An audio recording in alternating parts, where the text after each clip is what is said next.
Live from the North Carolina Museum of Natural Sciences in beautiful downtown Raleigh, it's the Science Cafe with your host, Chris Smith.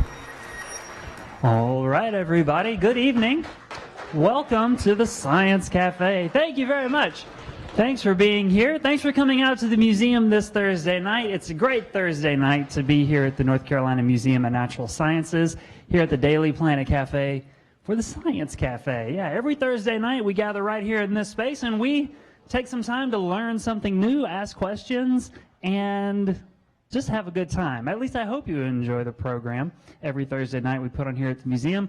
We do all kinds of topics, so every Thursday night you can learn something different across all kinds of scientific disciplines. We've been, throughout the summer, doing a sort of series on urban agriculture. So you maybe came to one of the earlier cafes on growing fruit in your backyard. We've got beekeeping tonight with Ben Dictus, the lead beekeeper for Bee Downtown. Coming up later, next month, we're going to be doing backyard chickens. So hopefully this is stuff you're enjoying. There's a lot of people here tonight, so I think this is a topic that lots of folks are interested in. And I think we're going to try to keep these going a little bit. So make sure, there's a little tiny slip of paper. Make sure you give us your contact info. We'll let you know what's coming up every month here at the museum so that you can always come back to the Science Cafe and enjoy the program every single Thursday night if you like. Tonight's cafe is going to be slightly different. We've got some interesting things going on. So normally, right, we have our guest speakers. They give a talk, and then we do Q&A. That hasn't changed. We're going to get a great talk on urban beekeeping from Ben. But also, you've probably noticed the blue piece of paper on the tables, which is a fact sheet about this national survey of science events like our Science Cafe here. We've got an evaluator in the room who is going to ask for your help. You get to help us do a science tonight. After the program, at the end of the show, once the presentation and Q&A is all done, we'll be distributing surveys around the room. It takes like 5 minutes, right, just to answer the questions, fill it out, and you can help us learn more about how these events go, and that would be a great help. So stick around 5 minutes after the show to do that for us. Be much appreciated. Thank you. And then, yes, I didn't forget, Living Poetry is in the house tonight. So this is really cool. At the end, we'll probably wrap the show. We're going to have a group of authors, poets come up on stage. They're going to be writing poetry during the talk.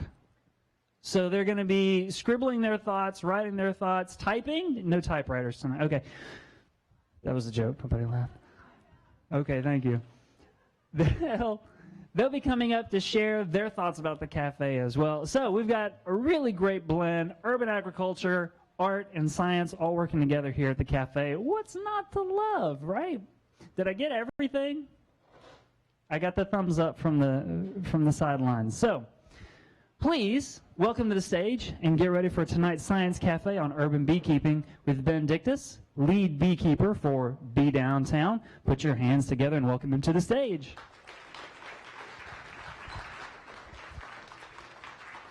All right, great to be here. Where are the beekeepers? Because I know there's a handful. Could I?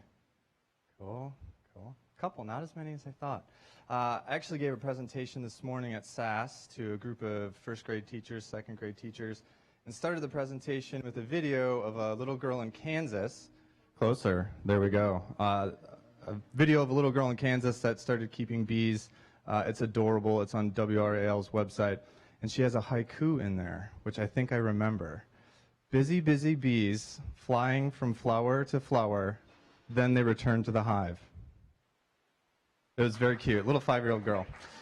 So there's my poetry. It's the best I'm going to be able to do for y'all. So I want to start with some disclaimers. If you ask 10 beekeepers how to do something, you're getting 13, 14 ways to do it at least. Beekeeping is this space where it's an old tradition, so you have people that have been doing this for generation after generation. The founder of Bee Downtown is a 4th generation beekeeper. Then you have new people like me. I've only been keeping bees for 5 years. There's a lot of lore, there's science, and all these things interact. So there's lots of different opinions about how to do things. So I just want to make that clear that a lot of this is my opinion, and you can agree or not, and that's totally fine. There's more than one way to do it in the beekeeping world. You'll probably actually even hear me contradict myself where I say, I do it this way and I also do it this way, and they're completely the opposite. That's beekeeping for you. Beekeeping is hard. I used to tell people it was easy, but then I realized I work 60 hours a week, and it's pretty tough. So it's a really fun hobby. It's a rewarding hobby, but it's a lot of work. So I'm here to, if you're interested in becoming a beekeeper, I'm going to make sure that it's right for you and that you can be committed to the art of beekeeping. And the last one, this is the best way to help bees is actually probably to tear up your grass yard, get rid of that lawn, and plant some native plants. We got a fan up here. So if you want to help bees, it's probably not necessarily keeping bees, it's providing habitat. There's habitat loss is one of the main issues affecting bees. And so if you want to help them, plant some flowers, tear up that green lawn. Sounding good so far? Great. So just a teeny bit about Bee Downtown. We're a small startup based out of Durham. Mostly, this is most of the team. There's 5 of us here in the Triangle and 2 folks down in Atlanta. And mostly I manage 150 hives. What do we do? What is Bee Downtown all about? Very simply, we're here to help the honeybee, to save the honeybee, to do what we can to have healthy honeybees.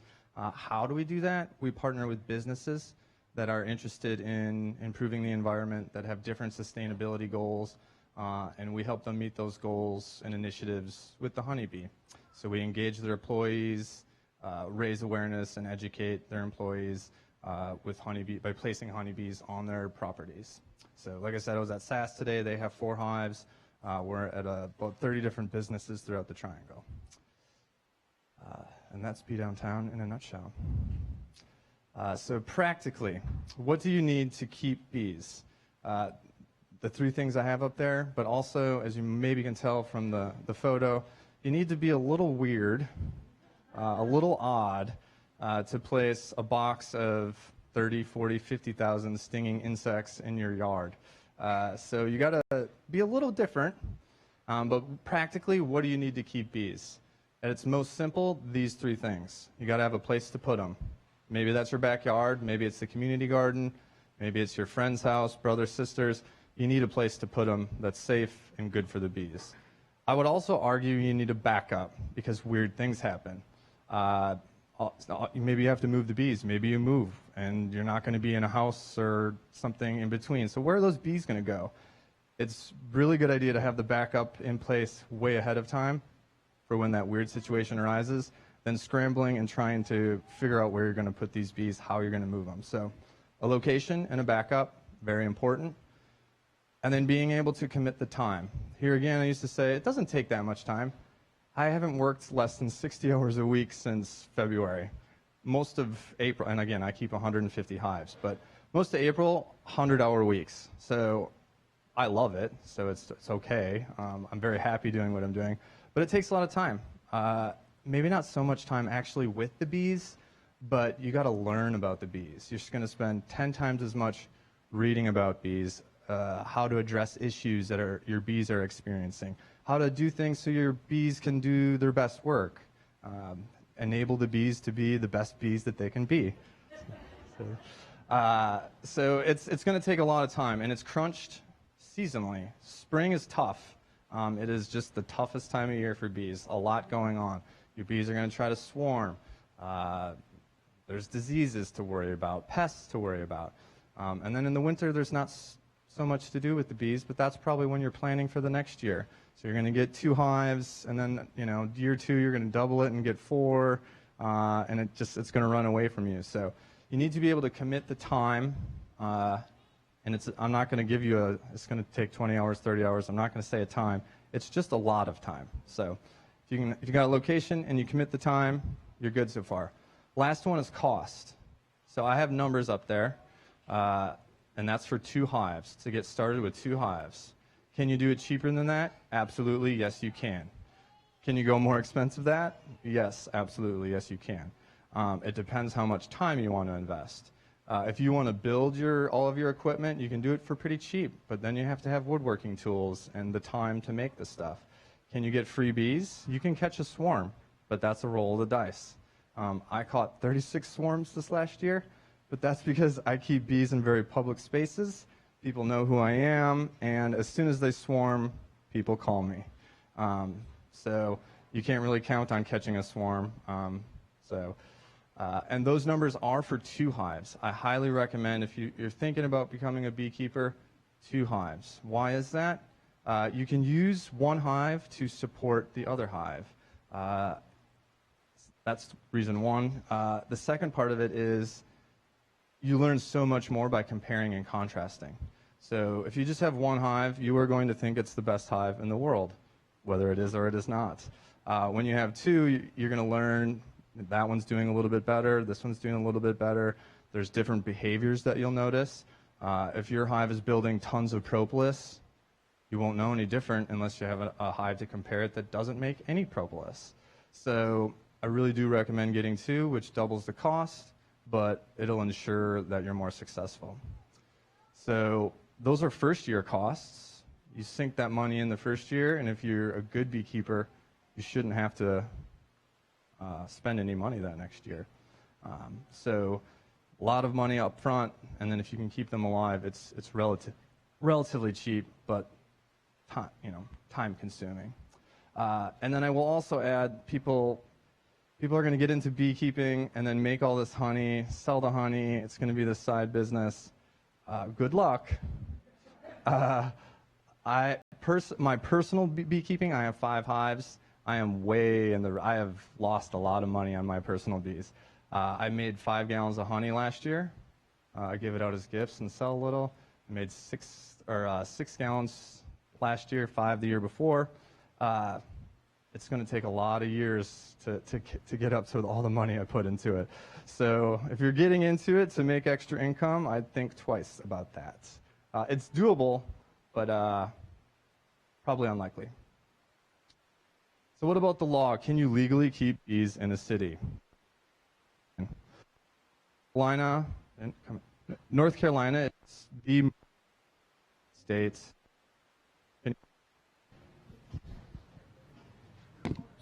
What's that? Cool. North Carolina is the most friendly beekeeping state in the country, law-wise, support-wise, community-wise. So this NCB and Honey Act of '77 guarantees your right to keep up to 5 hives. So that's pretty awesome. Some states that is not in place. Counties don't have a whole lot of restrictions that they can put on you. So if you live in Wake County or and you're not in a city proper, you can keep up to 5 hives. They can't put a whole lot of restriction on that or parameters around it. Cities, it's a little bit different. So they can put parameters and they can restrict that number a little bit. So I believe Raleigh, you can keep up to 2 hives. And it has to be like 25 feet from a property line, and it can't be visible from the road. But you can keep bees as long as you fall in line with the parameters. But very friendly law-wise. And as long as you're being nice about it, you can probably get away with a few more. So I've mentioned it's a very friendly beekeeping state. North Carolina State Beekeepers Association, 15,000 plus registered beekeepers in North Carolina, most of any state. Very developed and organized state association. It's wonderful. So you have that as a resource. You're going to be spending a lot of time learning about bees, and so you have all these resources to help you do that. Debbie Ruse, not necessarily a bee person, but a plant person. And she produces a lot of great materials. So you get bees and you think, now I need to plant something for the bees. Debbie Ruse has already figured it out for you. So check that out. If you want to plant something in your yard, you don't want to keep bees, but you want to support bees, check out Debbie Ruse. NC State Extension, a lot of, is that, cool. NC State Extension, another resource for you. They have online classes. Dr. Tarpey's over there. He teaches classes, and he also has his research focus is queen bees. So you have a preeminent scholar in the field researching bees right in your backyard. State apiary inspectors. A lot of states don't have anything like this. We have 7 state apiary inspectors. So if something's going on in your hive, you don't know what to do, you don't know what's going on, you can call someone and the state will send someone over to help you address the issue, which is pretty awesome. And then there's all the county associations. So Wake County, I've never interacted with, but I hear great things. So there's meetings on a monthly basis, a community that can support you and help you along. Durham has one, Orange County, every county has one. So lots of resources to do that learning and find a community around it to help you when you get in those tough situations. So now we're going to talk about specific issues with bees in urban settings. I like to use Dr. Marla Spivik's 4 Ps. It's a way to think about stressors or issues facing bees. I added that 5th because we're talking about bees in urban settings. And that's me with a lot of bees on my neck. It's called a bee beard. 0 stings. So first is pests and pathogens. That urbanization increases pathogen pressure on feral and managed honeybees. That is a title of a paper that Dr. Tarpey is an author on. And it basically says in urban settings, because there's lots of beekeepers crunched in a small area, that diseases and pests spread very easily. So something you need to know as a beekeeper, you're going to have pests, you're going to constantly have pressure from pests, you're going to see viruses emerge, and you're going to have to respond to that. It's not going to happen, it is going to happen because new bees are coming in, people might be keeping bees in a good way or a bad way right down the street. So it's just a thing you need to realize if you're going to get into it. You need to learn about the pests and the diseases and how you are going to respond to them. So the picture, the black thing is a small hive beetle, and they're in every hive.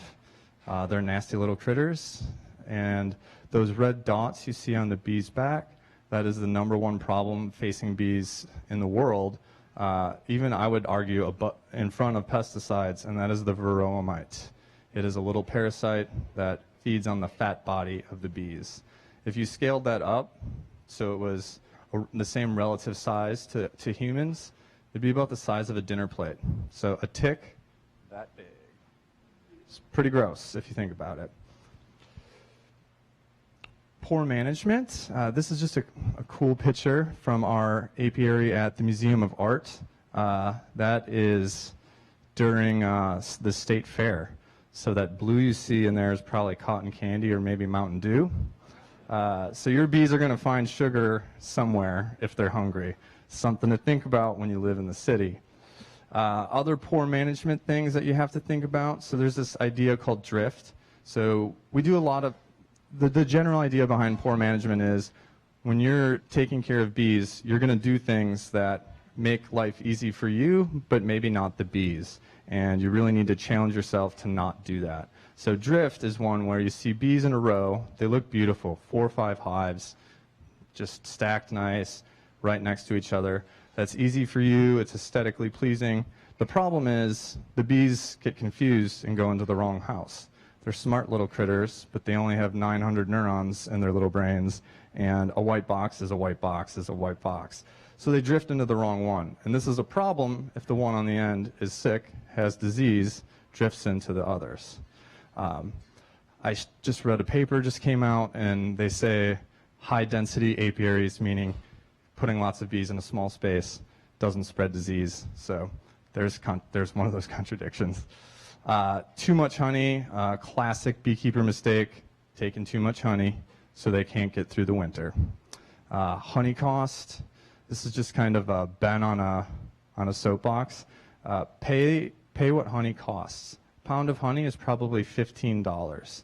So when you go to the store and buy the $7 bottle or the $5 bottle, you're not actually getting honey. You're getting a lot of high fructose corn syrup. So go to the farmer's market, find a real beekeeper, and pay them the appropriate amount of money. That's leading to lots of issues, commercial people doing things to squeeze everything they can to make that money with the honey. So buy real honey and pay what it's worth. Monoculture crops and traveling bees, these are commercial issues that we avoid as backyard beekeepers, but they are part of the problem. So if you put bees in the middle of endless squash fields, they've got a lot to eat, but eating the same thing for week after week gets old. I like to eat steaks, but I don't like to eat steaks for every meal, every day for weeks, maybe once every other month. So that's a thing we do avoid in the urban settings. And then last but not least, and when you're keeping bees, I've already mentioned Varroa, but having a plan for Varroa and how you're going to manage them. There's lots of ways to do it, with chemicals, without chemicals, but I meet a lot of beekeepers that say, oh yeah, I lost my hives last year to small hive beetles. And I say, sorry, no you did not. What was your mite count? How were your mites? And they're like, oh, I didn't have mites. It's like, no, you did have mites, because no healthy colony, this one I'll stick by, so my disclaimer doesn't apply here. No healthy colony died from small hive beetles. Weak colonies die from small hive beetles. So how did they get weak? Probably Varroa. So being able to address the different pests and having a plan in place is very important. Pesticides, so I open this to chemicals because we know pesticides kill bees, but Roundup is not a pesticide, it's a herbicide, and it impacts bees in negative ways. I could take a bunch of bees, throw them in a bucket with full of Roundup.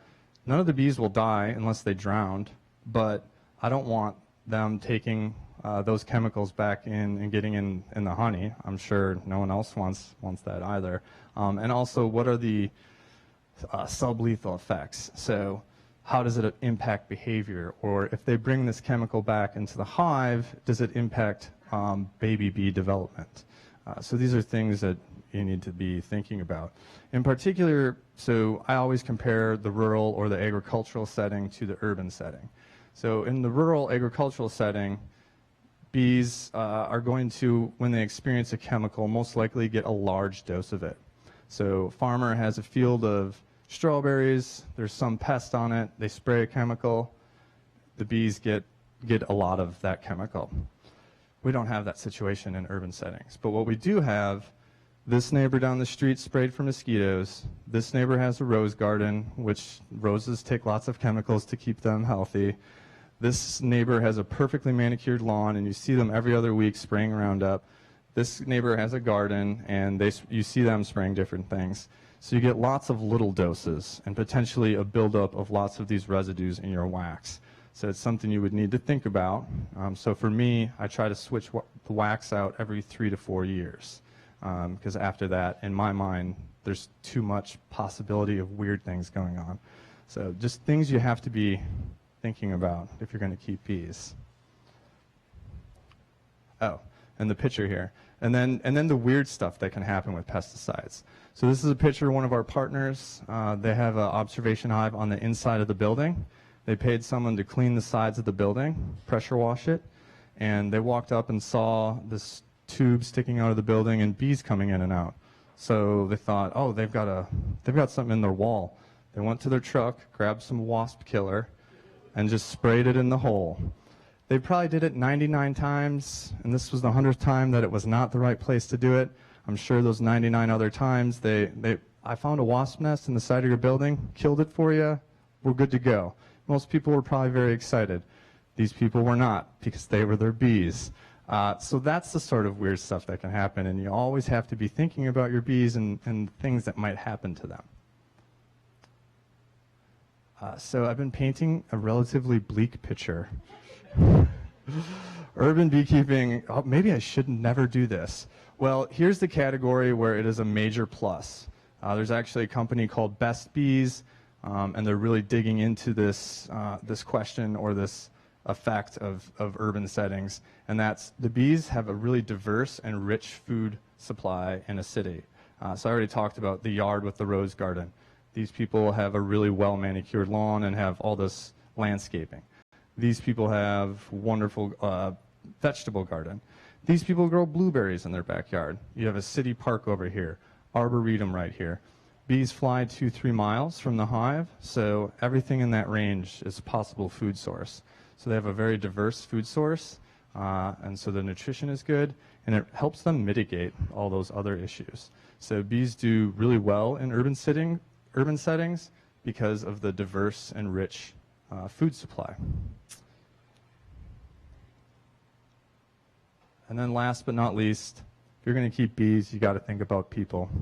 So two options. You can tell your neighbors about it, or you cannot. You could put bees in your backyard, and if no one can see that hive, they'll probably never know. So maybe it's just a can of worms you don't want to open. At Bee Downtown, that is not our approach. We interact with the neighbors and work with them and educate them. But for you, maybe you have a neighborly feud that's been going on for 14 years, and it's just best if you don't tell them. And that could be very okay. The bees are honeybees. They like sweet things, flowers. They're not human bees. So they're never going to bother someone unless they smell sweet or they have flowers in their yard. So we put bees places, and I run into employees, and they're like, "We've got bees?" I'm like, "Yeah, the box is right over there." So something to think about, and that you would want to address up front or not. Sweeten the deal. When you do make honey, give it to the neighbors. I think it's a really cool thing to be, "Hey, do you want to know what our neighborhood tastes like? This is exactly what our neighborhood tastes like. About a 2-mile radius, this is what this area tastes like." I love the nuances of honey. Every honey is unique because who knows what flowers they're finding in that 2-mile radius. So sweeten the deal, or maybe win that neighbor over with some honey when you finally make some. Water source. Bees love salty things, chlorine being a salty thing. So you either provide water for your bees, or they're going to find it. And if that's your neighbor's pool, maybe you've informed them or not, you might have a conversation. You might need to have a conversation if 50 bees day after day are drinking out of their pool. So where are they going to get water? Do you need to provide it? If you provide it, that doesn't mean they're going to use that water source. We sometimes put water in the front of the hive, and then they go find it somewhere else. And with bees, when they find a resource, they keep going back until it dries up. So if they find the neighbor's pool, the solution will be drain your pool, or we'll wait until the fall when the bees stop foraging. So we have hives on American Tobacco campus. We take them off at the start of June when it gets hot because they go to left field. The Durham Bull Stadium is a little wet. The bees go there and drink. Left fielders don't want to play in bees, so there's no solution. They're going to keep going back. They like the water. That's where the water is. So water. Lights is the other one. Just like lots of insects, they have 3 ocelli on top of their head that just register light. 3 eyes on the top of their head. If they're out a little too late, the neighbor flicks on their porch light, they're going to go and be buzzing around. So this is where, did you inform your neighbor? Oh, there's bees, turn off your porch light, they'll go away. That's something to think about. Do you have lights right over the hive? Do you have a dark spot in your backyard to put the hive? Learn about mosquitoes. Learn about mosquitoes. Understanding mosquitoes and their life cycle can do a lot. So if you have a neighbor that's spraying, fogging for mosquitoes constantly, is it a good idea to put bees there? Probably not. Even if the mosquito fog or chemical is sprayed properly, I don't want to eat honey that has whatever chemical in it. So you need to talk to neighbors and understand mosquitoes. If there's standing water somewhere in the neighborhood, mosquitoes are going to continually breed, and you could fog 10 million times and it is never going to matter as long as that standing water is there. So and just as a general thing, learn about what you're trying to kill, and you might not have to use the chemical, and you can approach it in a safe and easy and more effective manner. Removing standing water can solve a mosquito problem like that for free. Just tip out the buckets that have water in your backyard. And then, as I've mentioned, Varroa plan. When I meet beekeepers that, oh, I don't have Varroa. I was like, you don't have Varroa. where do you keep your bees? And I keep my fingers crossed that it is nowhere near mine. So as being a good ethical neighbor and a good beekeeper, so I've said this a few times, have a plan or an approach. There's lots of ways to do it, but you can't ignore the Varroa thing. Because otherwise, you're going to be the person in the neighborhood that's spreading disease and pests. So, and last but not least, stings. Number one, around bees, you have to train yourself not to swat. This takes time. It's easy to say. It's harder to do, but they cue into movement. If you're able to stand still, they'll bounce off you, which, you know, that's, I know people are rolling their eyes and it's crazy, but if you can stand still, they'll bounce off you and move along. So don't swat. If you do get stung, you want to scratch the stinger out. So those are things you'd want to communicate to those in the area. And the other is, when you talk to people about bees, 1 in 4 people is deathly allergic. So that, it just can't be. Statistically, it just can't be. So there's a series of questions you want to ask. Oh, so you're allergic. Where's your EpiPen? It's good to know where your EpiPen is in case they're, well, I'm not that allergic. So, well, then you're not really that allergic at all, because if you're that allergic, you have an EpiPen and you know where it is. And then understanding that when someone gets stung and their hand swells up, that's what's supposed to happen. That is an allergic reaction, but that's what's supposed to happen. If they get stung in their hand and their throat itches, that is not good. That is a system response, and that is something to worry about. So understanding stings and how they affect people is another responsibility that you take on if you decide to put bees in your backyard. And just want to leave you with this awesome quote from Tolstoy. I usually have to read it like 6 times before it makes any sense to me. I'm just going to read it once for you and see if you can glean something from it. One can no more approach people without love than one can approach bees without care. Such is the quality of bees. And I imagine that bee in the middle pulling those walls together with her little arms. And that's it. It's time for questions. Thank you very much. All right, now, who wants to keep bees now? Yeah, everybody does. I hope so. If you didn't, I'm sure that you've got questions. Oh, I saw a hand go over the back. That was good. Yeah. I'm sure that you folks have some questions about bees, beekeeping, and we want to get to as many questions. We've got a lot of time for Q&A, so I'm sure we can get into some real sweet stuff here. So if you've got a question, raise your hand. The way it works is that I have a mic, Katie has a mic. We'll move the mics around the room. That way we can make sure that we get to all of the questions, and Ben has to stay here and answer them. So let's rock and roll. There we go. Okay. Hi, Ben. Thank you for your talk. I understand that what we think of as honeybees are actually not native to the U.S. They're from England. So who did they scoot out of their the territory? Who did they decide? And honeybees, and there's a bajillion other kinds of bees, they each pollinate different things. So we need to know if we're growing the things that our local bees will eat and pollinate. Then a whole other question. Are you looking for places to put more hives? Businesses, local businesses, or in the area? Okay, I'm going to do my best here. So Apis mellifera, European honeybee, yes, they're not native. They're highly tied to our agricultural system. So about 1/3 of the foods that we eat are pollinated by the honeybee. Without them, those foods maybe don't disappear, but become prohibitively expensive.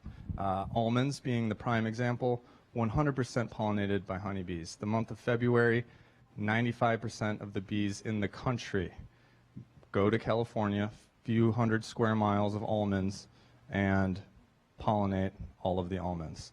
So remove honeybees. Are people going to go out there with toothbrushes and get the pollen and pollinate the flower? You can, but bees are better at it. And so we need them in that regard until we can figure out something else.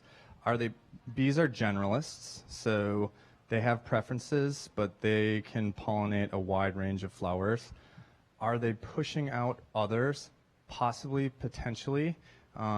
Most of the research right now is exploring whether the viruses and pathogens that are impacting honeybees negatively are making jumps to the native solitary bees. Most bees are solitary, so they're difficult to study and know what's going on with their populations because you would have to cover huge areas of land, find their burrows. It's so that they're just hard to understand. So hard question to answer. And that is why I do recommend Debbie Ruse, because her materials focus on supporting the native bees more specifically. If you're trying to plant for honeybees, you can plant buckwheat and things that they'll do fine with. I got at least 2 of the 6 questions. And then I think the second one was, do you need more hives for Bee Downtown? The sales folks would say yes, but Ben, who has 150 hives to manage, says something has to give.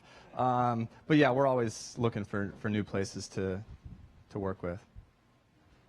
Oh, I'm sorry, I did not know. I have this question. Since you can collect many other bees, since there's more bees than one type,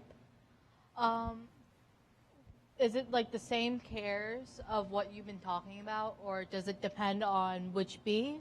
And here's another dumb question. Never mind.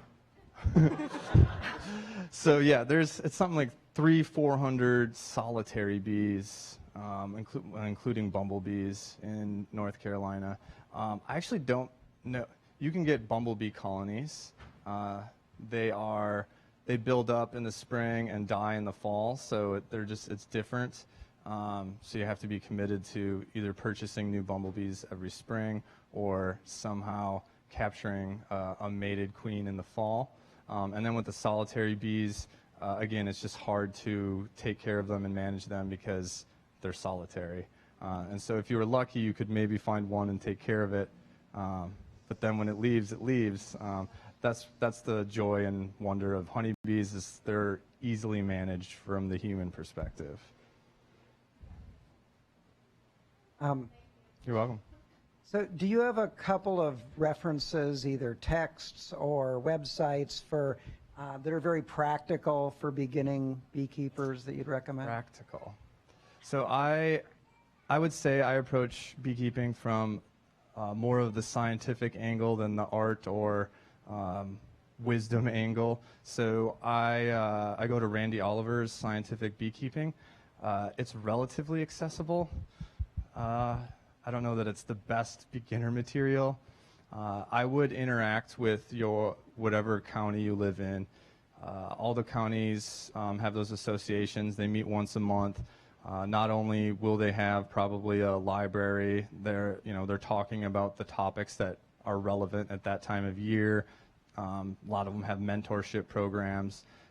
You can read and read and read, but seeing it and having someone go through it is a lot better. There's so many good materials. It's hard to point you in a particular direction,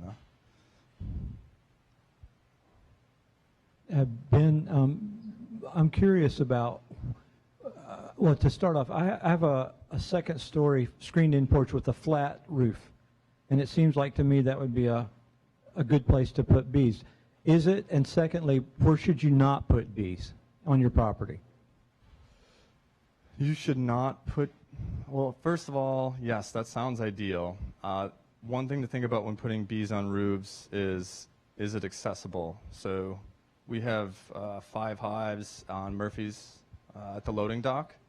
It's great. They don't bother anyone. They do really well up there for lots of reasons.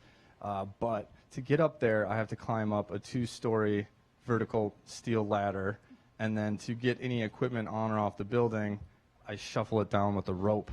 That is not a good situation.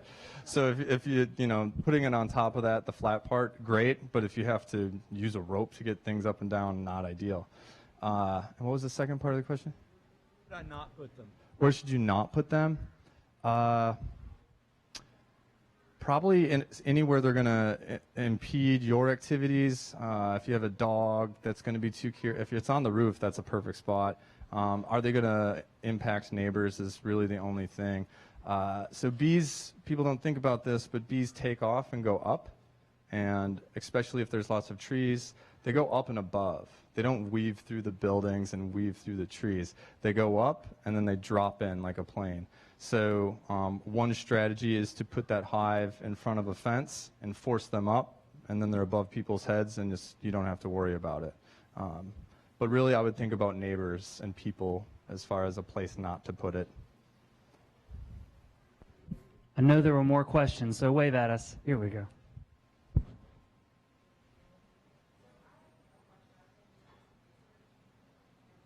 I can hear you, but I don't think that's working.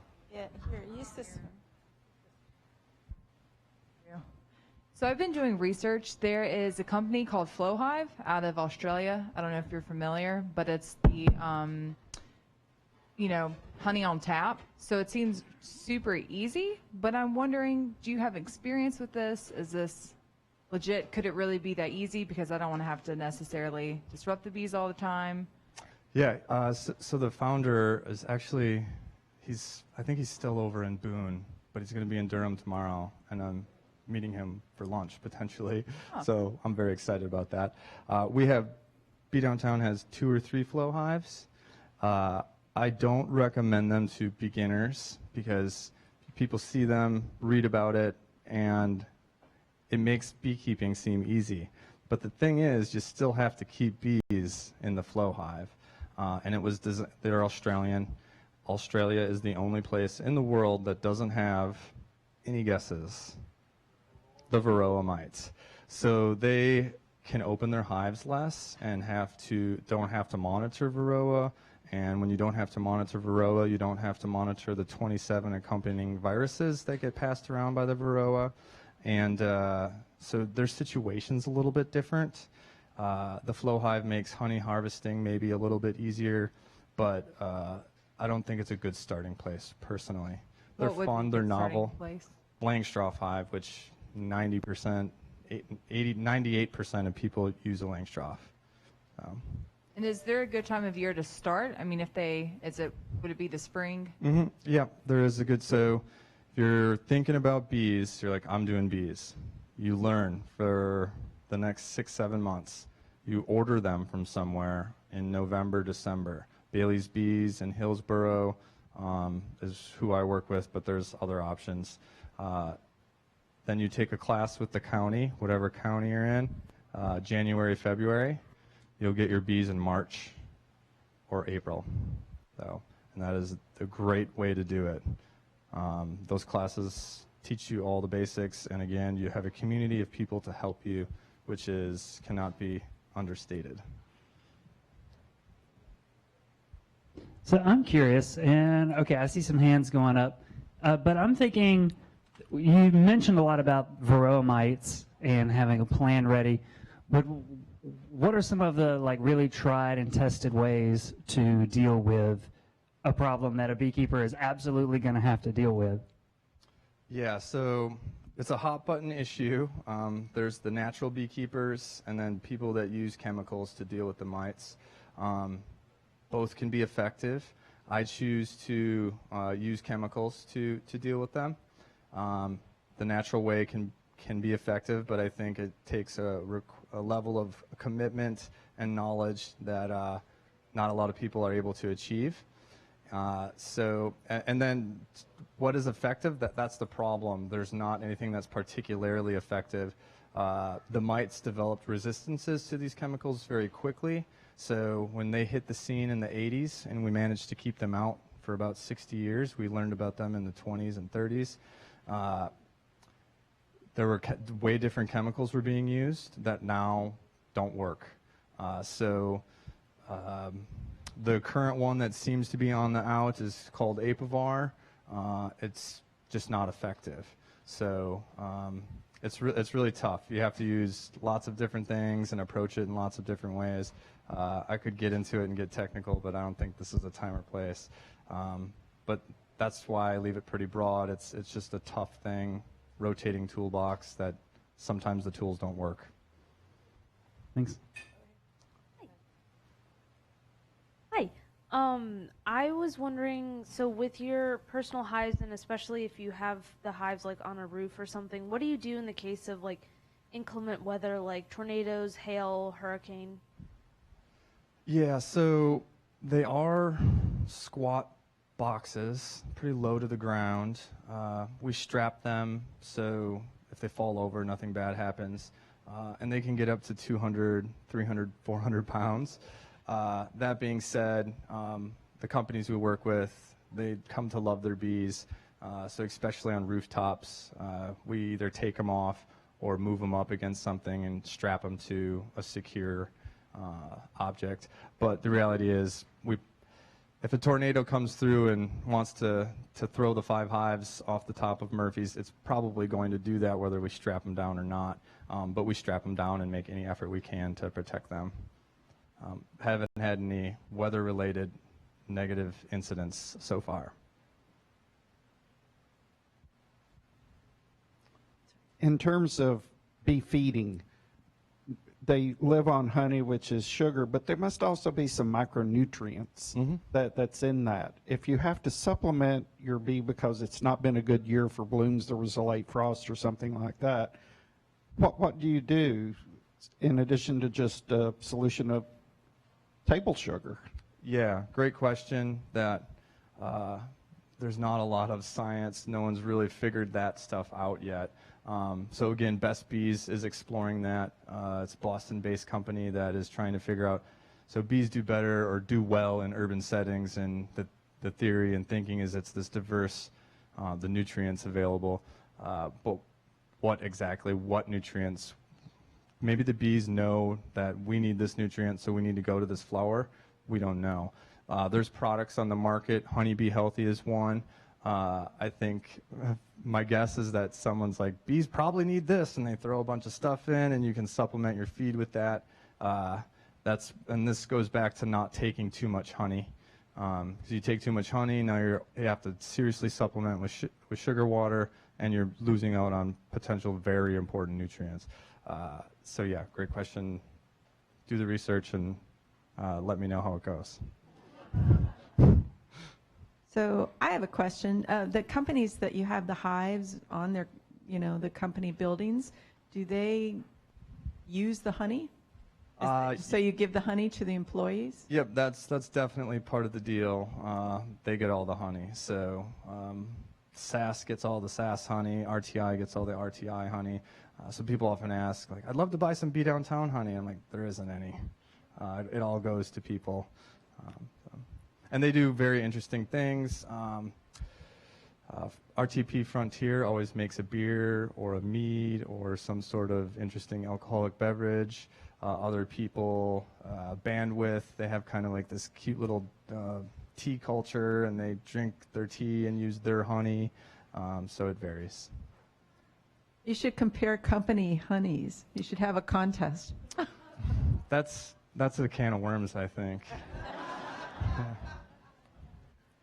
Or a swarm. The swarm.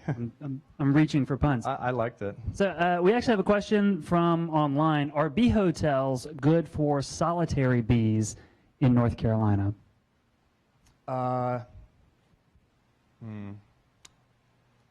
Yes, if they're. So the problem with the bee hotels. What is a bee hotel? So bee hotels, you'll see these little like bird-looking house things, and there's holes drilled in wood, maybe bamboo pieces in there. And the thinking is you're providing habitat. So with a lot of the native bees, and this is again destroy those lawns. A lot of native bees, their habitat are sticks and trees that fall down, and we clean that all up right away. So they don't have anywhere to actually live. So the bee hotel is providing that habitat in an aesthetically pleasing way for us humans. Are they good? Yes. The problem with them is the materials that sometimes get used, bamboo being a culprit, doesn't breathe, and so mold grows in there and kills the native bee, and so it's kind of counterproductive. And then the other thing is solitary bees are solitary. We're making bee hotels and urbanizing and putting them all in one area, so then diseases and these pollen mites get passed around. So can they be good? Absolutely, but they require care. I'm from Western North Carolina, and we consider sourwood to be the premier honey. Do you have a favorite honey? Sourwood is way up there for me. Tupelo is another, clary sage, and the rare North Carolina purple honey is another favorite. I have another question. Oh, sorry. Nope, yeah. No, my question is, say you wanted to have bees just to help bees, and you start a hive, but you don't really like inspect it all the time. You don't. Is it just going to die out? Are bees strong enough to like? Yeah, if you're going to do that, don't. Because the mites can get out of control. Simple things can happen. So maybe they're really healthy for a year or two. They swarm. From a bee's perspective, a swarm is a great thing. That's how, as a superorganism, they reproduce. So they swarm. The new queens that emerge, so the new queens, 10 to 20 new queens that the old queen laid, they fight each other for that colony. So it's like a Game of Thrones kind of battle royale. But they could kill each other. So all these queens fight. They all sting each other. Now the hive is queenless. If you're not managing it, it's going to die out. Pests are going to take over. If you are managing it, you can go buy a queen, or there's things you can do. If you have two hives, you can take eggs from this one and put them in this one and raise a queen. So they can do okay, but especially in an urban situation, it's a little irresponsible just to let them go. Can you talk about Bee Beard? Why did you do it, and how do you do it? Why not, I think, is the answer. When you beekeep long enough, it's just the thing you got to do. How do you do it? So that was the Burt's Bees observation hive swarmed. All of our observation hives, I put a green dot. This year's color for queens is green. There's a color for every year. So I put a dot on the queen, and so it swarmed across the street. They let us know what was happening because, again, we have lots of eyes on these colonies. Went over there. It was head high, about this high.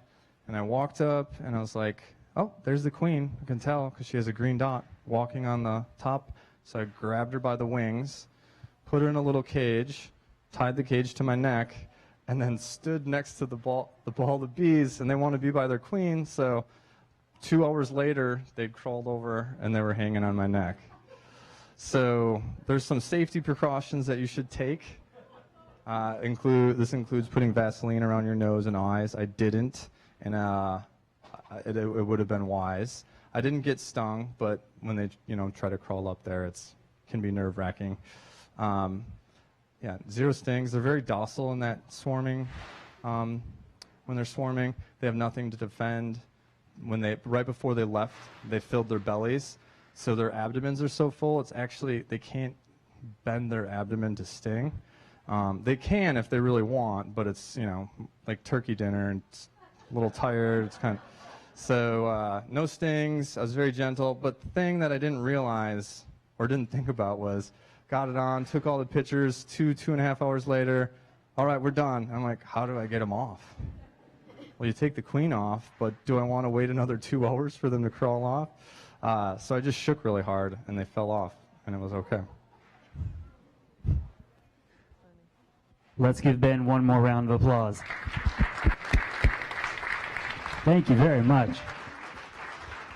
Now you know everything about bees from B to Z. So the next, nobody laughed at that one either. Okay, thank you. Well, next up, I'd like to invite our guests with living poetry to the stage, and they're going to share with us what they came up with for tonight. They'll introduce themselves and the organization. Thank you. I am Tara Lynn Groth, and I am a poet and beekeeper in Chatham County. And I am co-organizer of Living Poetry, which is the largest group of poets here in the Triangle area.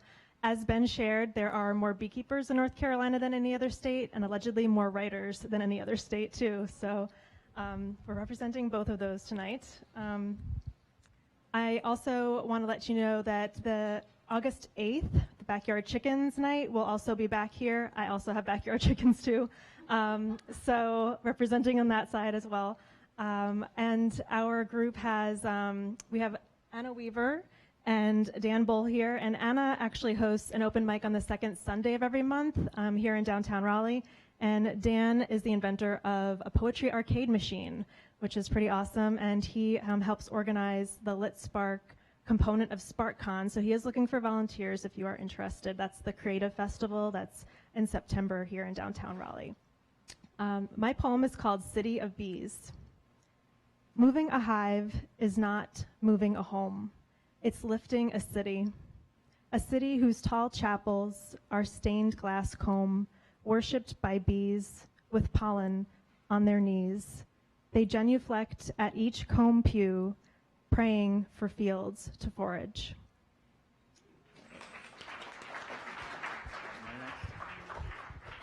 Hey guys, thanks for having me. So this is the title of the poem, but it's just a picture of a beehive that I drew.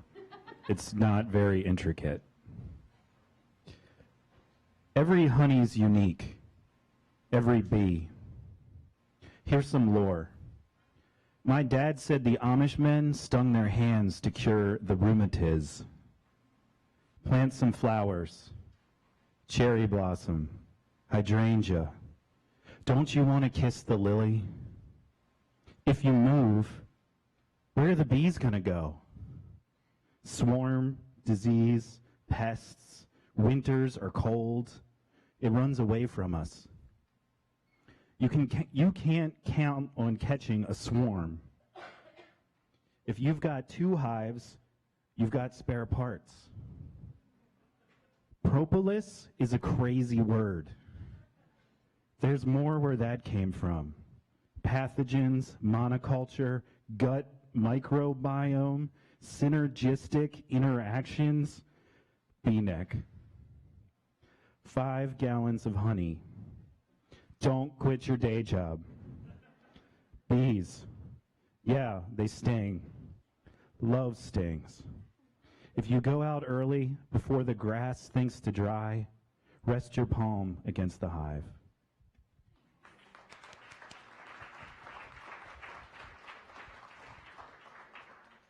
So I do not have bees, but I do have children. Like the keeping of children, the keeping of bees is a matter of lore and science and opinion. You must give them a home, that much is certain, and lots of your money and your yard.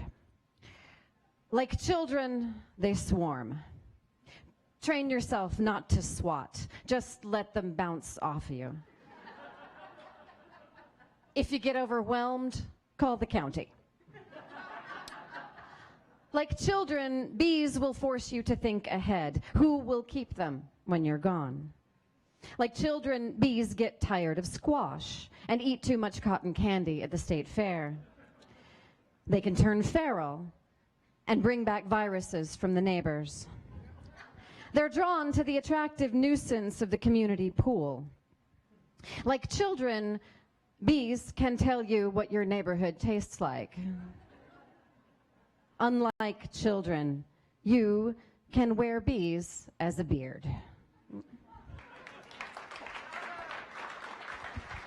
Thank you. And one piece of lore about bees, which I think, Dan, I think you told me this once, that you got stung on the head by a bee, right? I've been stung all over. Okay, so the lore that I have heard is if you're stung on the head by a bee, you become a poet. So there's some fun for you. Yeah, Ben, you did a great job with that haiku that somebody else wrote earlier, so.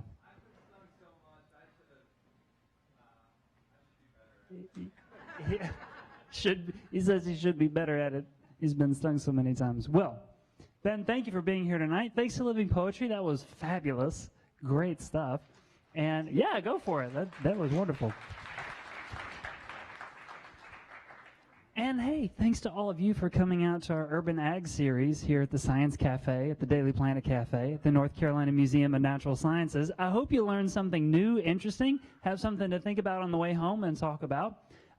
Please do us a favor. It looks like the surveys have been and are being distributed. Should just take no more than 5 minutes to fill that out. It's a great help to us, and you can support this research program that's helping us learn more about these kinds of events. If you have any questions about it at all, the evaluator is here and I think can help. And then you can leave the surveys on the table when you're finished. Just leave it there. We'll come around and pick them up. And then for us here at the museum, if you want to know what's coming up in the future, like when the next Ag series is, what's coming up, say, for the month of August, leave us your email address, contact information on the tiny slip of paper you've got. We'll add you to the newsletter list. Folks, thanks for coming out. Travel safe, and I hope we'll see you again here real soon at the museum. Good night, everybody.